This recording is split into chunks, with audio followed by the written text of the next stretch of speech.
Chào các bạn đến kênh xem cách 24 giờ. Sachi 110 nâng cấp mạnh mẽ với 1 triệu đồng CC khoảng là 4 triệu đồng. Suki Sachi 110 29 ở dưới đây thuộc sở một biker ở Việt Nam đã giữ nguyên thiết kế bên ngoài của con chiến đội của con chiến mã của mình, nhưng lại trang bị với hàng loạt phụ tùng đồ chơi cực chất của đất Tây nhằm đem lại chiếc xe một cái diện mạo đẹp hơn, hiệu năng vận hành cũng tốt hơn. Tycoon là sản phẩm của Team M, có mức cái hành nhẹ nhàng phù hợp túi tiền với những tay chơi hiện nay. Phía bên tay thắng, người chủ giữ nguyên bộ cụm design, chỉ đổi lại bên ngoài bằng hiệu của GRZ. Bên trái là cụm công tắc Duno béo kết hợp cùng với bên phải là cụm công tắc on-off mini nhỏ bé. Cụm tăng tốc Duno hay ga rút ngắn hành trình cho chiếc xe để bạn nhanh hơn. Bộ chắn 3 CNC được người chủ đặt gia công phù hợp cho cái chiếc Sachi Raider ở dụng để tận dụng lại ổ khóa zin dễ dàng phá lắp nhanh chóng, cho cái độ chuẩn xác cực cao và vô cùng tinh xảo. Ý đồ lên cái bộ chắn 3 này là vì dàn chân trước được người chủ nâng cấp lên cái phục upside down từ cái chiếc MX. Cận cảnh cái vỏ phục trước và như các bạn đã thấy phần ti là quá lớn nên chắn 3 zin hoàn toàn không thể dùng được. Cái phục ni trên bình dầu rời là cái món đồ chơi ngoài tăng cái khả năng nhún nhảy hợp lý, còn giúp tăng thêm có tính thẩm mỹ rất cao. Xin được nói thêm đây là cái dòng sản phẩm xuất xứ đến từ Anh Quốc. Hai thảo thì mạnh mẽ sẽ được người chủ nâng cấp lại bằng một cái dàn ống xả có kết cấu là phần cổ bột to lớn hơn. Phần nhựa nhám giữa thân xe được thay mới bằng cái điện mica trong suốt, cho phép chúng ta có thể nhìn xuyên qua và bên trong thấy được cái cây phục 20 triệu đồng này.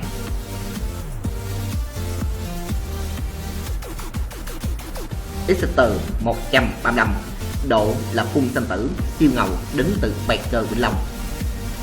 Cái chiếc Exeter 105 được ra đời vào cuối năm 2005, con tự động đã dùng cái công nghệ là bình xăng con kết hợp với phanh đi trước và phanh đường sau. Sau nhiều năm sử dụng, nhận thấy cái sự xuống cấp của máy móc, một Baker đã chi mạnh tay úp lên cái máy Spark ERD 2008 con tay kết hợp cùng với một cái bộ phun xăng tử FI của Spark 105i cộng với cái phanh đi trước và sau. Quét cho mình một cái tông màu đen lịch lãm kết hợp cùng với bộ tên mang hướng Spark đến từ Hà Lan. Cận cảnh hơn cái phần trái tim của con chiến mã. Trang bị cho mình đồng hồ Kosuma hiển thị nhiều chức năng dưới dạng là LCD 100. Cái cụm công tắc NVX, cụm tăng tốc Duno là những trang bị nhỏ cho cái phần kỳ đồng. Trang bị trợ lực Pauline với hành trình là 90 mm, giúp đầu xe ổn định hơn khi chiến mã phi tốc độ cao. Nhìn xuống cái dàn chân trước ta thấy ngay cái bột tay dầu S kết nối cùng ngắt dầu đồ chơi. Chức năng cái bột ngắt dầu này vẫn giữ dầu bên trong khi tháo heo dầu vệ sinh, thay vì một lý do nào đó rồi lắp lại mà không cần canh dầu. Heo Rainbow logo lớn 2 biết xứng cộng với đĩa cà phê đi cùng thất lòng CNC. Cái giảm nhốt sau thương hiệu khá lạ, được chủ xe mình là cái tem Pauline hại não người xem. Cái phần sạc chỉ cần đập máy được mô phỏng theo cái mẫu Spark FI đến từ Đức Hải. Như chi tiết ốc đầu ti được trang trí cho đốc máy và cái bồ. Cái dàn chân sau cũng được lên cái phanh đĩa sau với cái chú heo dọc Rainbow logo nhỏ và đĩa cà phê làm chủ đạo. Nhìn ngắm bé trai từ biết xa xa.